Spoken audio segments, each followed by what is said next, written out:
saat ne taraftasınız? 48 saat geçti. Hala yaşayan insanlar var buralarda. Çok sayıda ses aldığımız insanlar var. Ulaşmaya çalıştığımız insanlar var. Sessizlik, sessizlik.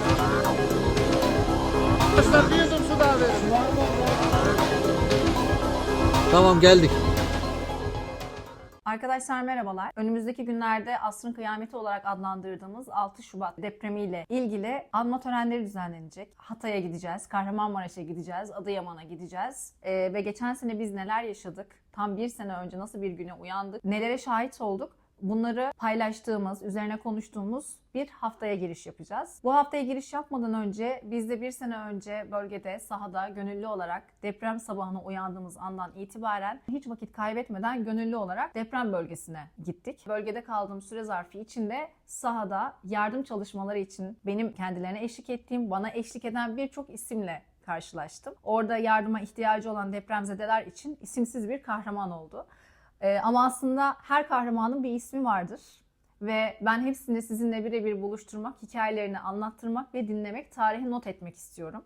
Bu röportaj serisini öncelikli olarak sahada geçen sene binlerce insanın hayatına dokunan, hayatını kurtaran, bir umut, bir ışık, bir can olan arkadaşlarımı sizlerle tanıştırmak istiyorum. Nelere şahit oldular, neler yaşadılar, nasıl etkilendiler? 5 yıl sonra belki de biz geçen sene yaşadığımız anlar hatırımızdan bile silinip gidecek ama ben onların yaptıklarının bir iz kalsın istiyorum ve sizlerle buluşturmanın çok önemli olduğunu düşünüyorum.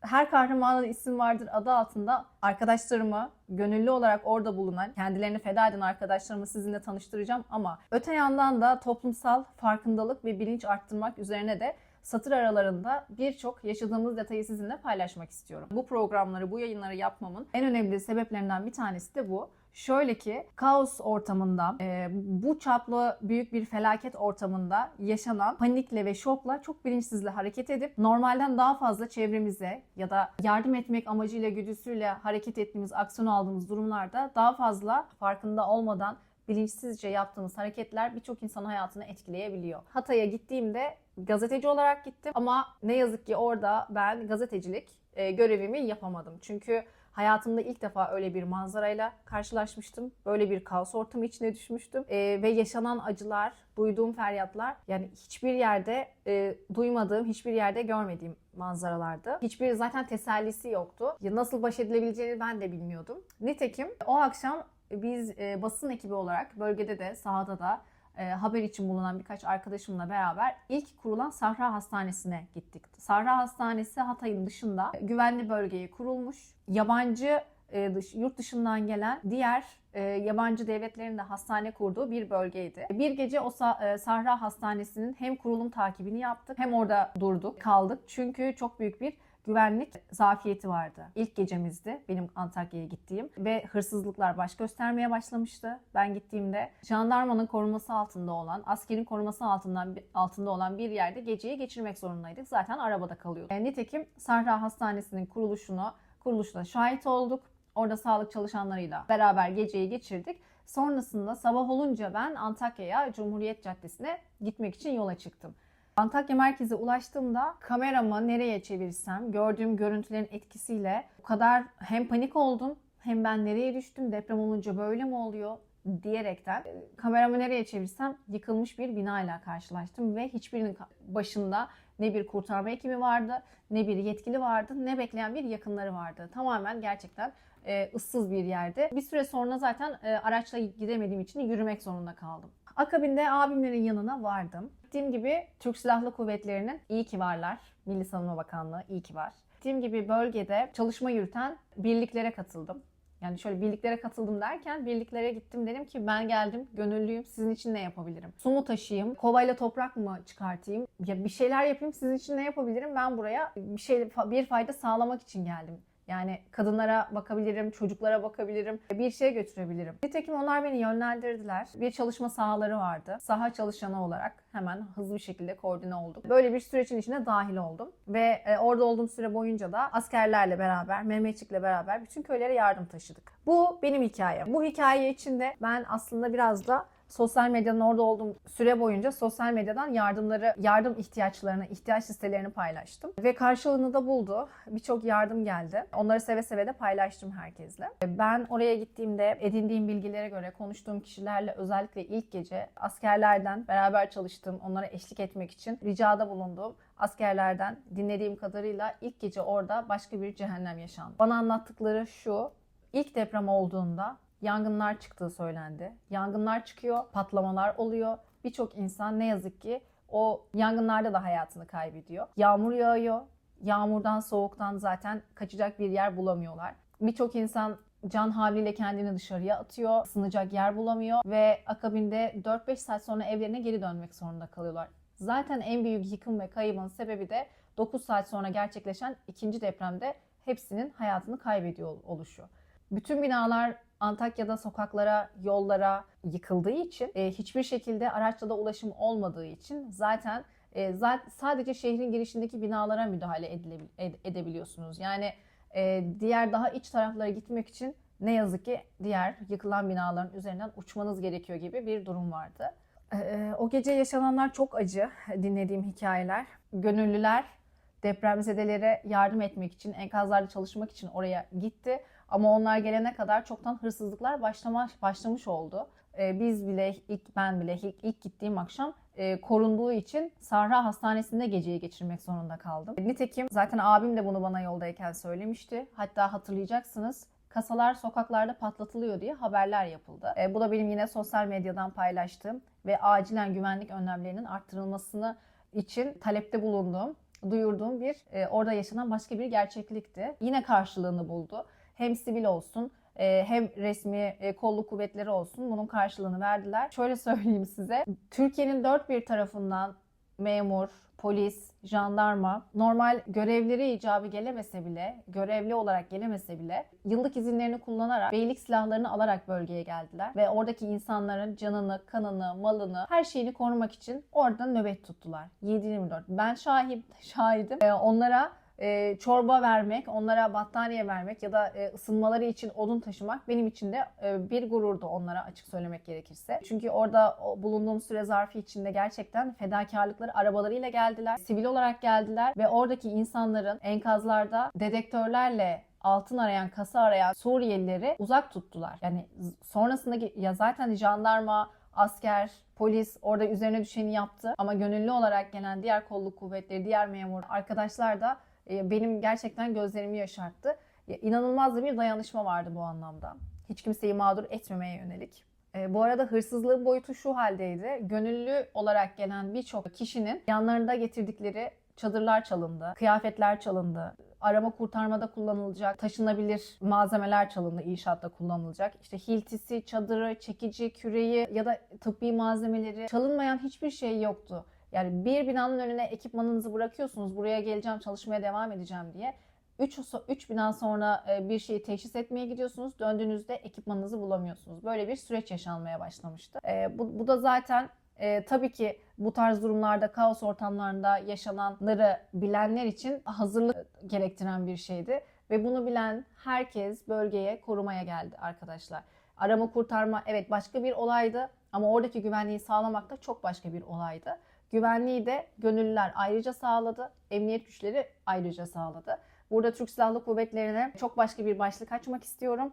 Onlar olmasaydı ben bu kaosta yaşanabilecek can kaybını, mal kaybını, tacizleri düşünemiyorum. Kaçırma olaylarını düşünemiyorum bile. Askerimizin bölgede olması, bir kişi olsun, 1000 kişi olsun fark etmiyor. Orada meydanda araçlarının olması, üniformalarıyla sokakların başında olmaları bile o kadar belirleyici, o kadar engelleyici bir şey ki Allah gerçekten yokluklarını göstermesin. Bu milleti de askersiz bırakmasın. Çünkü herkes ilk onlara koştu. Herkes, istisnasız herkes onlara koştu ve asker yaratamadığı bir şey yoktu orada. Tuvalet istendi, tuvalet yarattı. Hastane istendi, hastane yarattı. Köprü istedi, köprü yıkıldı, köprü yarattılar. Binlerce kilometre öteye tek bir kutu ilaç götürdüler ki sonraki süreçte zaten köylere yardımlarda yani kim yardım isterse hiç kimseyi geri çevirmediler. Yani herkesi pamuklara sardılar. Yaptıkları yardımları yani sağladıkları faydayı ben size anlatamam.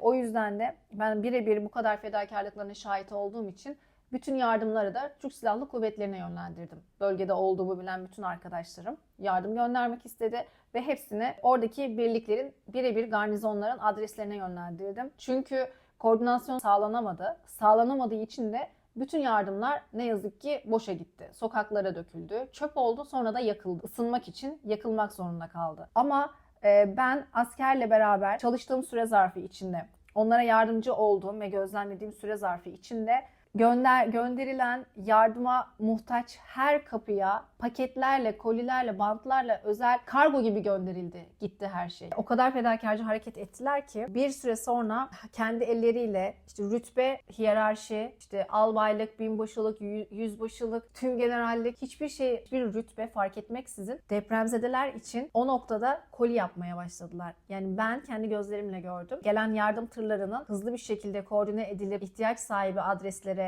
gönderilmesi için ya da ihtiyaç sahibi depremzedelere temin edilmesi için kendi elleriyle çocukları giydiren, kadınları giydiren, oradaki depremzede erkekleri, adamları giydiren askerler gördüm. Rütbeli askerler gördüm. Bunları kendi elleriyle hazırladılar. Ve hatırlayacaksınız yollar yıkıldı, yollar çöktü, köylere ulaşılamıyor diye haberler çıktığında jandarma, Kızılay, AFAD helikopterler kaldırdı ve kolilerce yardım daha ilk günü köylere ulaştı. Çünkü köylerin akıbeti bilinmiyordu. Basın gidemiyordu. Gazeteciler gidemiyordu. Oradan internet kesintisi oldu biliyorsunuz ki. İletişim tamamen çöktü. Haber alınamadığı için keşif uçuşları yaptılar.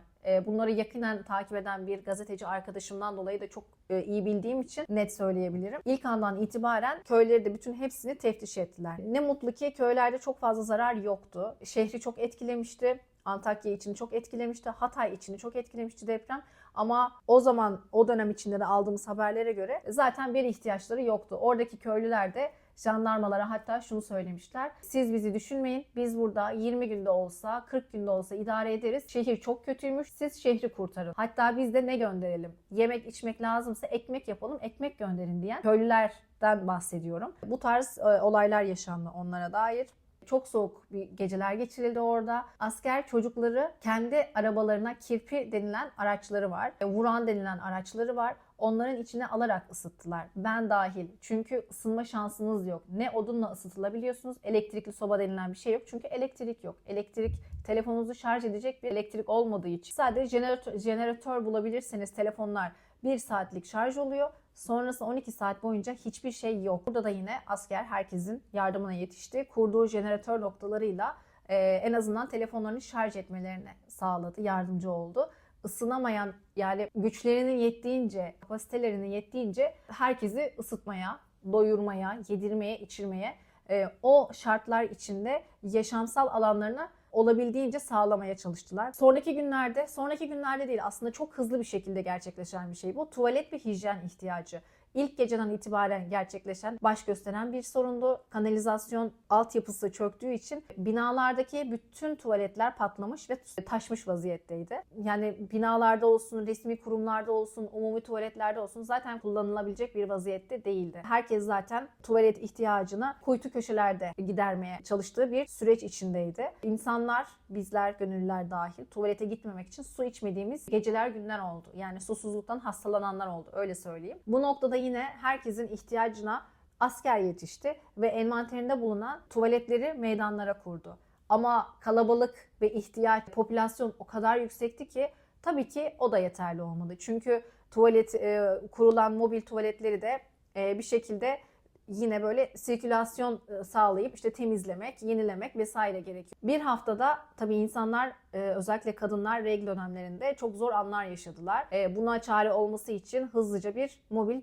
duşlar kurdular, çamaşırhaneler kurdular. Biz bas bas bağırırken çamaşırhane lazım, su lazım, deterjan lazım, su yok, tuvalet yok, mikrop kapıyor, çocuklar enfeksiyon kaptı, ateşlendi diye bağırdık.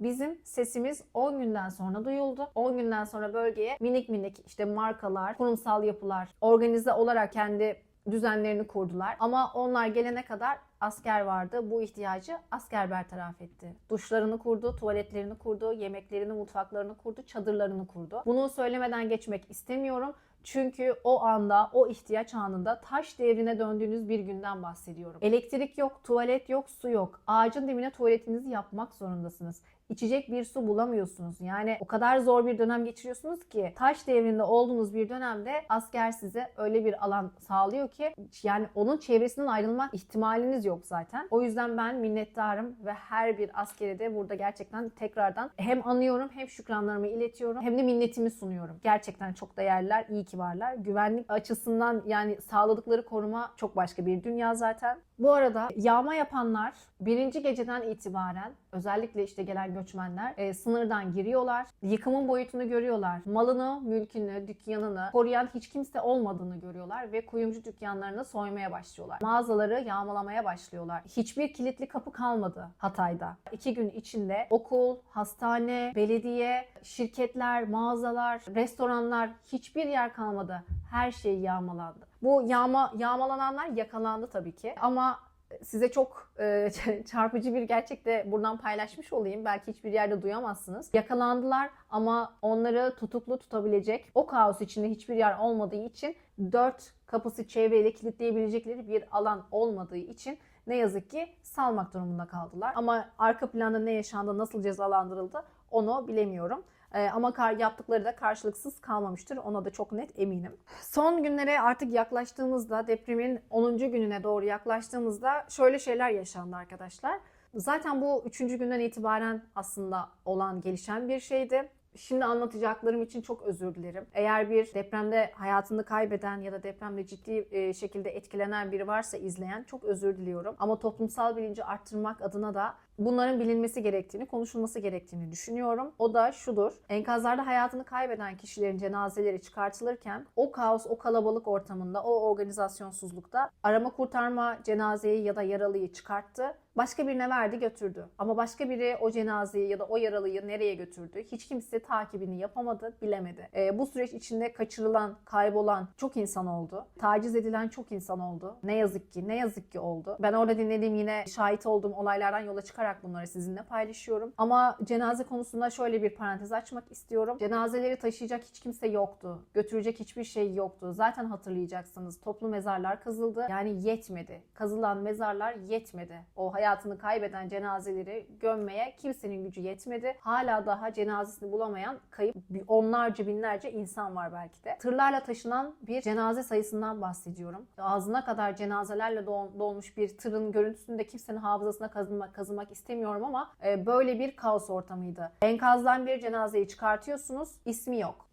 İsmini bilmiyorsunuz. Teşhis edecek hiçbir yakını yok. Üstüne kefenlere şunu yazmak zorunda kaldık. İsmi yok, isimsiz, kadın, ortalama 30-40 yaşlarında, ortalama kız çocuk, erkek çocuk, ortalama 10 yaşında, 9 yaşında gibi notlarla işte bu caddeden, bu mahalleden hesaplama yaparak bu apartmandan çıktı. Ama bunu yazıyor olmak bile bir zamandı. Yazıyor olmak bile o caddenin, o mevkinin neresi olduğunu bilmek bile başka bir bilgi gerektiriyordu, gereksinim gerektiriyordu. Bazıları bilenler tarafından yazıldı, bazıları bilinemediği için ne yazık ki yazılamadı. Bu yüzden birçok kişi isimsiz şekilde de gömüldü. Arkadaşlar bir diğer şahit olduğum ve çok üzülerek ne yazık ki içinden geçtiğim başka bir konuda gönderilen yardımlar. 2. günden itibaren, 3. günden itibaren o esnada Antakya'da, Hatay'da olduğumu duyanlar bana adresler göndermeye başladılar ve yardımları köylere taşımaya başladım.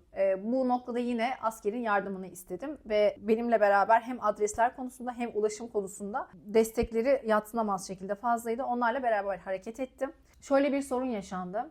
Hijyen sorunu bir yana gelen yardımların içinde iç çamaşırı asla yoktu. Sorsanız ki gelen yardımlardan en çok yetersiz olan şey neydi? İç çamaşırıydı. Çünkü susuzluğun yaşandığı bir ortamda, hijyen sorununun yaşandığı bir ortamda en elzem şey iç çamaşırı oluyor. Kadın için, erkek için, çocuk. Çünkü herkes orada çamaşırlarını 10 gün boyunca yıkayamayınca yakmak zorunda kaldılar. Çok fazla yardım geldi. İnanılmaz. Dünyanın dört bir yanından aklınıza ne gelirse yani inanılmaz bir yardım yağdı. Bütün yardımlarda olabildiğince yerlerine ulaştı. Bu noktada bu tarz böyle yardım faaliyetlerinde destek olmak için yaşanan toplumsal felaketlerde bir yardım gönderisi oluşturmak gerekiyorsa lütfen İlk etapta kadınlar, çocuklar ve erkekler için temiz iç çamaşırları koyun ve mevsimine göre ihtiyaç listeleri oluşturun diye tavsiye etmeyi kendime bir gerçekten borç bilirim. İlk günlerde evet tabii ki enkazlardan insanlar çıkartılmaya odaklanıldı ama diğer yandan gün geçtikçe olayın boyutu şöyle bir şey değiştirmeye başladı. Sahipsiz kalan hayvanlar, sokaklarda aç kalan hayvanlar, kediler, köpekler dolaşmaya başladı. Belki de hiç kimsenin tahmin edemediği, ben mesela tahmin etmezdim. Kimsenin de kolay kolay tahmin edeceği bir durum olduğunu düşünmüyorum. Depremde çıkartılan cenazeler koordinasyonsuzluktan dolayı çok uzun süre sokaklarda beklemek zorunda kaldı. Kefen yoktu. Ceset torbaları çok geç geldi. Yetersiz kaldı daha doğrusu. Yetersiz kaldığı noktada battaniyelerle cenazelerin üzerini kapatmak zorunda kaldı. Bir süre sonra da şunu keşfettik. Cenazeler köpekler ve kediler tarafından, sahipsiz kalan hayvanlar tarafından ne yazık ki açlıktan yenmeye başlandı. Şimdi bu noktada insan dehşete düşüyor ve olabildiğince hızlı hareket etmek gerekiyor. Bu noktada da bu tarz kaoslarda, bu tarz felaketlerde hayvanların da ayrıca üzerine düşülmesi, kurtarılması gerekiyor. Çünkü bir süre sonra salgın hastalıkların baş göstermesi, özellikle çocukların ateşlenmesinin, enfeksiyon hastalıklarının yayılmasının sebebi de o. Çok özür dilerim.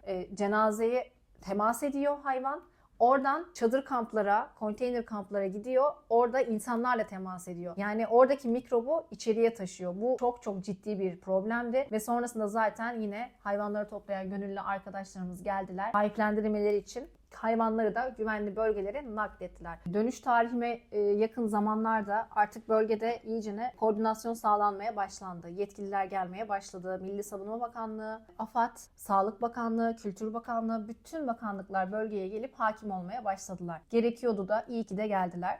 Olabilecek en hızlı şekilde organizasyonu yaptılar. Çünkü o kadar büyük çaplı bir depremdi ki yani yetişmek mümkün değildi zaten. Bir taraftan eleştiriyorum evet ama yıkımın boyutu ben içinde olduğum için çok net bir şekilde söyleyebilirim ki yetebilecek boyutta değildi. 15 milyona yakın kişi etkilendi 11 ilde. 35 bin tane bina yıkıldı. 15 milyona yakın insanın ihtiyacını karşılamak 3 günde hiç de kolay bir şey değil.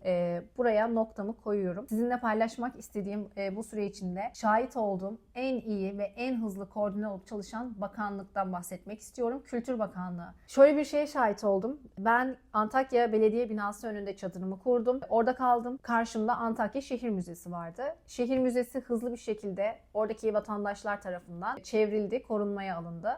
Ve şöyle de bir hikaye var orada. Şehir Müzesi'nin müdürü enkaz altında kalıyor, çıkartılıyor ve çıkartıldığı gibi yalın ayak müzeye koşuyor. Sanat eserlerinin, tarihi eserleri korumam lazım. Anında bütün kapıları kilitlemem lazım. Orada beklemem lazım diyerek yalın ayak müzeye koşuyor. Ve orada o halini gören müze müdürünün gönüllüler müzeyi ablukaya alıyorlar ve korumaya başlıyorlar. Sonraki süreçte de yardımları da biz müzeyi kilitleyerek, kapatarak ve orada nöbetleşe 7/24 nöbet tutarak müzenin içinde yardım faaliyetlerini sürdürdük. Gelen bütün yardım tırlarını kolilemesini, hazırlamasını, köylere nakliyesini aslında müzenin içinden yönettik diyebilirim.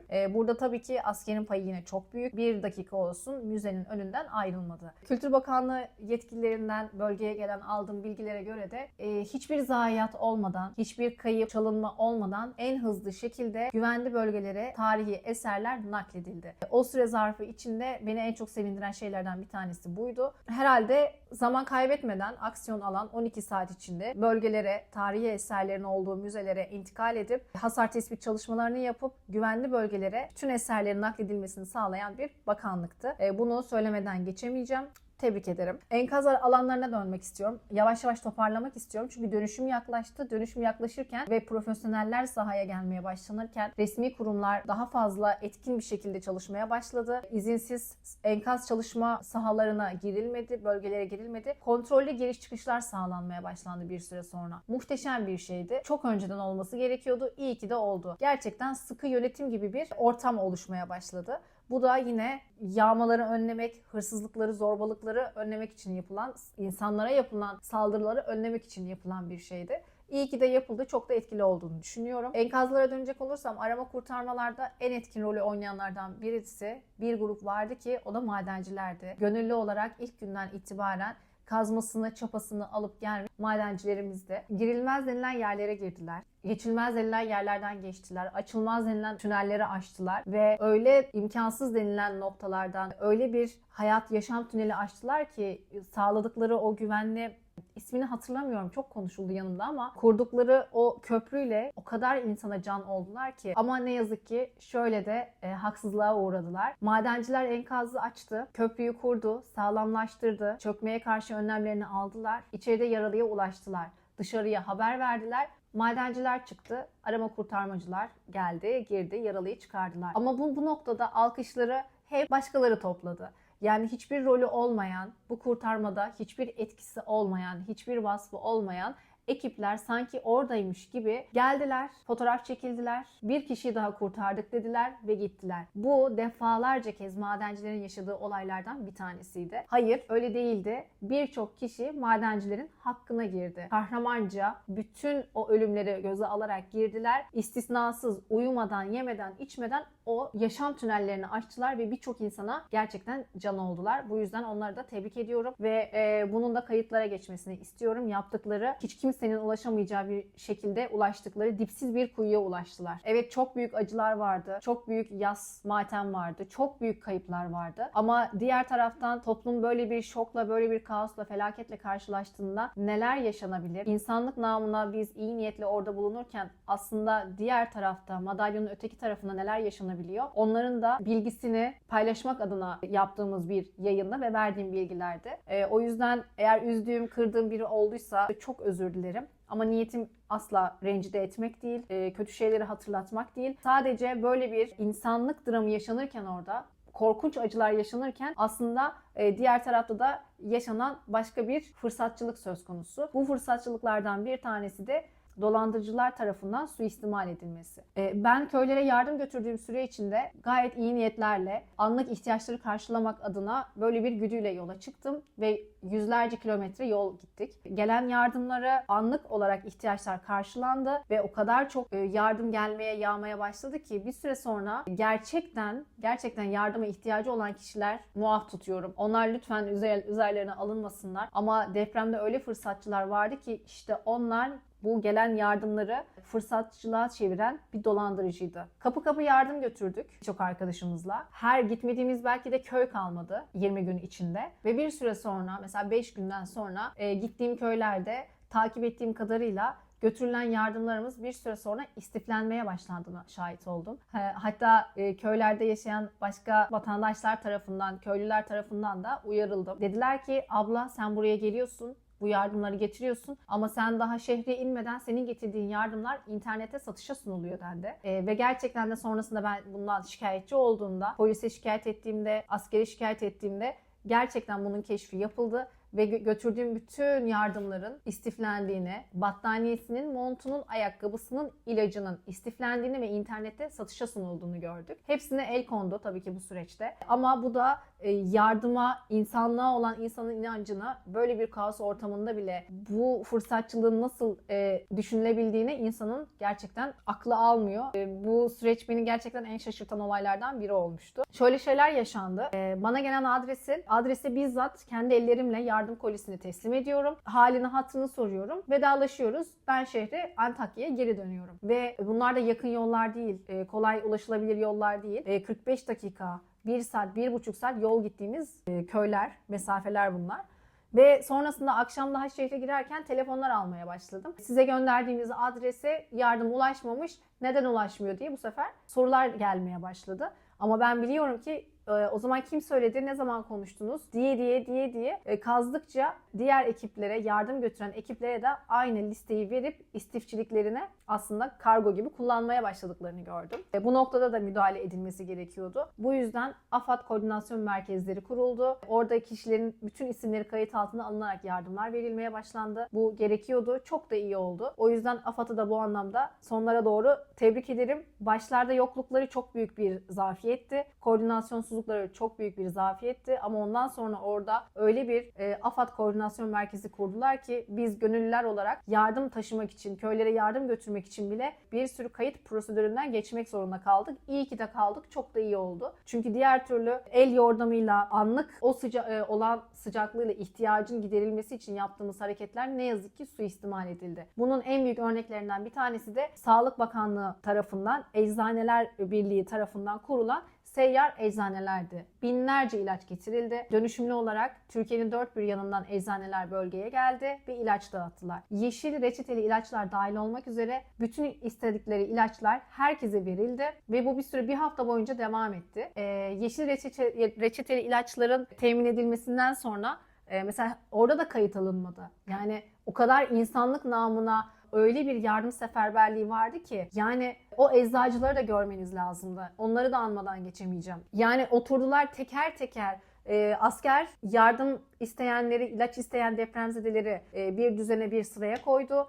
Ve orada kaç tane eczacı varsa gönüllü gelmiş. Hepsi teker teker ihtiyaçlarını sordu, ilgilendi, muayene etti. Yani muayene edilebilir olanları muayene ettiler, sordular, ilgilendiler. Köylere götürülen yardımları zaten hiç söylemiyorum. Ben de ilaç götürenlerden bir tanesiydim. Götürdüğüm ilaçların haddi hesabı yok. Hepsini kayıtsız şekilde götürdük bu arada. Ne yazık ki öyle götürmek zorunda kaldık. Bu yeşil reçeteli ilaçların da hepsinin stok yapıldığını, sonradan da satıldığını öğrendik. Bu da benim canımı yakan en büyük olaylardan bir tanesidir. İyi niyetle yola çıktık ama dolandırıcılara ne yazık ki bütün yardımlarımızı, bütün iyi niyetimizi kaptırdık. Mutlaka faydası olmuştur götürdüğümüz ve ulaştırdığımız kişilere ama diğer yandan bu yardımlar fırsatçıların ve dolandırıcıların gerçekten işine çok yaradı. Böyle de bir detay var. O yüzden devletimizin varlığı daim olsun. Devletin gözlemi altında, kontrolü altında bu tarz olayların oluyor olması da, kontrolü altında geliştiriliyor olması da çok değerli, çok önemli. Bağımsız da hareket etmek çok acı şeylere sebep oluyormuş açık söylemek gerekirse. Bir diğer yardım yaparken şahit olduğum şeylerden bir tanesi köylerdeki muhtarlar. Şimdi bir köye gidiyorsunuz, yardım götürüyorsunuz, koliler bırakıyorsunuz. Oradaki bir yetkili, bir muhatap, konunun muhatabını arıyorsunuz. Köye götürdüğünüzdeki tek muhatabınız var, muhtar. Yine tenzih ederim birçok muhtarı ama benim yine şahit olduğum ve duyduğum, birebir köylülerden dinlediğim birkaç tane olay var, birkaç tane muhtarlık var. Bunların isimleri bende saklı kalsın, asla paylaşmayacağım. Gönderilen yardımlar arasında kıyafetlerin kategorize ederken bir şey keşfediliyor. İnsanlar, yardım gönderenler kıyafetlerin içine para koyuyor. Ama aslında Hatay'da, deprem bölgesinde bütün hayat durduğu için para geçmiyor. Para kullanamıyorsunuz. Yani insanlar tabii ki o kadar yardımsever, o kadar yardım bilinci yüksek bir milletiz ki o kadar büyük bir dayanışma içindeyiz ki bütün kolilerde bazı kıyafetlerin içinden paralar çıkmaya başladı. Bunu keşfeden muhtarlar da gelen yardımları önce muhtarlıkta toplamaya başladı. Kıyafetlerin içindeki paraları aramaya başladı. Bulduklarını kendileri aldı, bulmadıklarını köylere açtılar. Sonraki süreçlerde gelen mesela etiketli, daha açılmamış yardımlar gelmeye başladı. İlk gelen yardımlar herkesin işte gönderdiği, sizin, benim evimizden gönderdiğimiz işte battaniyemiz, kazağımız, ayakkabımızdı. Ama sonraki gelen yardımlarda o kadar büyük dünyadan yardım yağdı. Hiç kullanılmamış, sıfır ürünler gelmeye başladı etiketli. Ve bunlar görüldükten sonra yine stoklanmaya başlandı ve satılmaya başlandı. Yine bazı yetkililer, bölgedeki muhatap bulup yardım götürdüğünüz kişiler bu yardımları paylaşmaktan ziyade stoklamayı ve bekletmeyi seçti. Kriz geçince, kaos geçince, her şey yerine oturunca bunları satmak için. Bunlardan bir tanesi de gıda yardımları ve erzaklardı. Bölgedeki marketlere sonrasında toptan satışını yapabilmek adına birçok erzak ne yazık ki stoklandı. Bulgur istendi, yağ istendi, mercimek istendi, kuru bakliyatlar istendi. Bunu tonlarca, belki de tırlarca bir sürü kuru gıda, erzak depolarda, köylerde saklandı, bekletildi. Bunun da sebebi sonrasında marketlere toptan satışını ya da kara borsa satışını yapmak içindi. Bunlara da yine tespit edildi, el kondu. Bu da benim yine şahit olduğum başka detaylardan bir tanesi. Bu yayın içinde de şahit olmadığım hiçbir şeyi sizinle paylaşmadığıma özellikle altını çizmek istiyorum. Benden bebeği olmayan insanlar bebek bezi istedi. Bebek bezi gerçekten çok büyük bir ihtiyaçtı orada. Kadın pedi ayrı bir ihtiyaçtı, önemli. Bebek bezi daha başka bir ihtiyaçtı. Ama bebeği olmayan, bebekli olmayan ailelerin de bebek bezi istediğini duydum. Çünkü götürdüğüm aileler söyledi. Bir tane bebekli bir kadın vardı. Dedi ki neden benim hakkımı onlara veriyorsun? Dedim ama onların da ihtiyacı var. Hayır, onların ihtiyacı yok. Onların bebeği bile yok dedi. Onların hepsi üniversiteli, yetişkin çocuklar dedi. O zaman neden dedim benden bebek bezi istiyorlar? Komşuları için olabilir mi? Senin için olabilir mi? Hayır, sobada yakmak için istiyorlar. Sobayı çok iyi tutuşturduğu için bebek bezi sobada yakmak için benim hakkıma giriyorlar dedi. Ve gerçekten nitekim de komşusuna değil, ihtiyaç sahibi yakınına değil, tanıdığına değil, sobayı tutuşturmak için, daha kolay yakmak için bebek bezi istediler. Yani bu tarz böyle olaylar yaşandı. Bencillikler yaşandı orada. Bunları da birebir yine duymuş oldum. Bir diğer acı olan da neydi biliyor musunuz? Bir aileden 5 kişi farklı yerlerden, farklı noktalardan, mesela bir Kızılay'dan çadır aldı, Bir tanesi AFAD'dan çadır aldı, bir tanesi askerden çadır aldı, bir tanesi gönüllü bir sivil toplum kuruluşundan çadır aldı. 4 tane 5 tane farklı yardım için bölgede bulunan kişilerden sıraya giriyor ve gerçekten orada sabahlıyor, bekliyor, çadır sırasına giriyor, çadır alıyor. Bir tanesini kullanıyorlar. Aynı aileden 5 kişiye çadır verildiğini biliyorum. Geri kalan 4 çadırı kara borsada yine ne yazık ki ihtiyacı olanlara, çadır bekleyenlere, bekleme lüksü olmayanlara, bebeği olanlara, yaşlısı, hastası olanlara 35-40 bin liradan sattılar. O dönemde çadırlar ilk deprem olduğunda 17.000 TL ile 20.000 TL arasındaydı. Ve 40 bin liraya çadır satıldığını biliyorum. Nakit bir şekilde. Ne yazık ki böyle talihsiz olaylar da yaşandı. Ya talihsiz değil, ahlaksızlık demek istiyorum. Yani bir yerde bir can pazarı yaşanıyor, büyük kayıplar veriliyor. Diğer yanda sadece hala ticaret üzerine dönen bir yapı söz konusu. Nitekim arkadaşlar bir sene önce böyle bir kaos yaşandı, böyle bir panik, böyle bir felaket yaşandı. Ve aynı zamanda bu kaos içinde bu tarz ne yazık ki ahlaksızlıklar yaşandı. Daha açık şekilde yaşanan şeyleri paylaşamıyorum. Ne benim dilim varıyor, ne paylaşmaya gücüm yetiyor, ne de cesaretim var açık söylemek gerekirse. Ama bu tarz kaos ortamlarında lütfen kişisel, şahsi bilinçlenmeyle, şahsi bu tarz felaketlere karşı hazırlıklı olmanın öneminin farkına varalım. Güvenlik çok büyük bir zafiyet. Bu ilk başta gelen bir şey. Bunu hepimiz gördük zaten. Toplumsal olarak dayanışma çok kıymetli. Biz o kadar yardımsever bir milletiz ki seferber oluyoruz. Yani her şeyimizi feda edebilecek noktada yardıma koşuyoruz, kucak açıyoruz ve her şeyimizi feda edebilecek noktaya geliyoruz. Ama o anlık sıcağı sıcağına iyi niyet var ya, o kadar büyük bir suistimale uğruyor ki bunlara da dikkat etmek lazım. Satır aralarında sizlerle olabildiğince böyle bir kaos ortamında, böyle bir felakette neler yaşandı, neler yaşanabilir hiç görmeyen, hiç yaşamayan biri için ben dilim döndüğünce anlatmaya çalıştım. Tecrübelerimi, sahada şahit olduğum gözlemlerimi paylaşmaya çalıştım. Bundan sonraki süreçte de yaptığım röportajlarla, bu deprem serisinde aldığım konuklarla aslında onların da perspektifinden, onların da gözlemlerine dayanarak neler oldu dinlemek istiyorum. Ve çalışmalarını, kahramanlıklarını sizlerle paylaşmak istiyorum.